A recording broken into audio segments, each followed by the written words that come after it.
Halo teman-teman, perkenalkan nama saya Yustina Devita Septiani. Saya dari kelas 11 MIPA 1 nomor absen 29.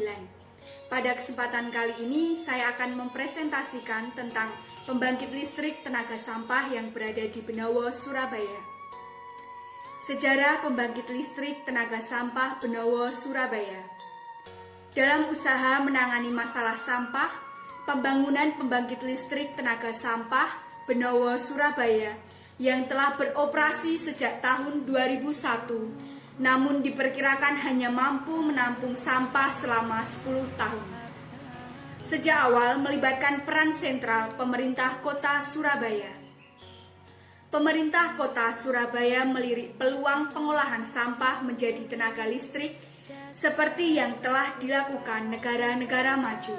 Untuk itu, lewat lelang terbuka pada tahun 2012, pembangunan PLTSA Benowo dilakukan oleh perusahaan pemenang tender, yakni PT Sumber Organik.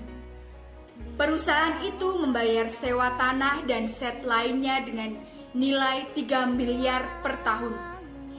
Nilai sewa itu akan meningkat setiap tahunnya sesuai perjanjian pihak pemerintah kota Surabaya dengan PT Sumber Organik. Pembangkit listrik Benowo, Surabaya dibangun di atas lahan seluas 37,4 hektar. Setiap harinya sebanyak 1.300 hingga 1.500 ton sampah diolah di PLTSA itu. Pembangkit listrik tenaga sampah Benowo, Surabaya bisa mengolah sampah 95% yang dihasilkan di seluruh kota Surabaya. Pasalnya, dalam kegiatan operasionalnya, PLTSA itu bisa mengolah hampir semua jenis sampah. PLTSA Benowo mampu mengolah sampah organik maupun non-organik. Pihak pengelola hanya perlu memilih sampah-sampah seperti kaca dan besi supaya tidak mengotori tungku pembakaran. PLTSA Benowo memanfaatkan teknologi gasifikasi power plant asal Cina. Gasifikasi itu merupakan proses pembakaran atau proses mengubah sesuatu menjadi arang. Tetapi pembakaran dalam gasifikasi hanya memerlukan sedikit oksigen. Uap panas yang dihasilkan dari proses gasifikasi itulah yang dipergunakan sebagai energi listrik. Pemerintah Kota Surabaya bekerja sama dengan perusahaan listrik negara atau PLN terkait energi listrik yang dihasilkan oleh PLTSA Benowo. PLTSA Benowo menghasilkan listrik sekitar 12 MW. Dari total itu, sebesar 9 MW dijual ke PLN, sementara 3 MW untuk memenuhi kebutuhan operasional PLTSA. Lalu, apakah tujuan dibentuknya pembangkit listrik tenaga sampah itu?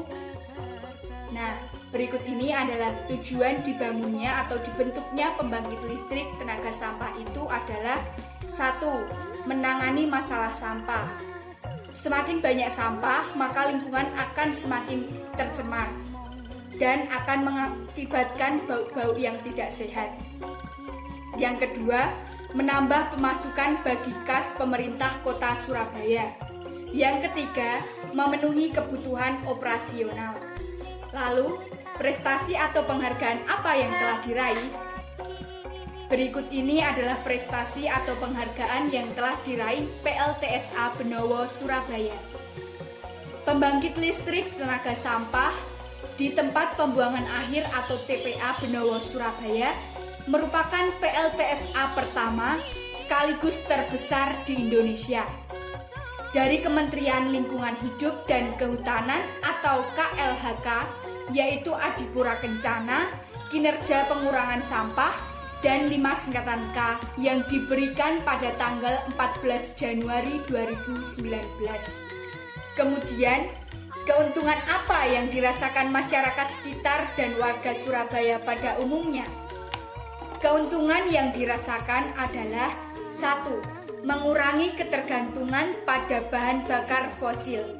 2. Dapat mengolah limbah sebagai energi yang dapat terbarukan. 3. Terpenuhinya energi listrik di beberapa wilayah sekitar Benowo, Surabaya. 4. Mengurangi polusi tanah dan udara di sekitar tempat pembuangan akhir. Demikian presentasi singkat tentang pembangkit listrik tenaga sampah Benowo, Surabaya. Semoga dapat bermanfaat bagi kita semua. Sekian dan terima kasih. Sampai jumpa.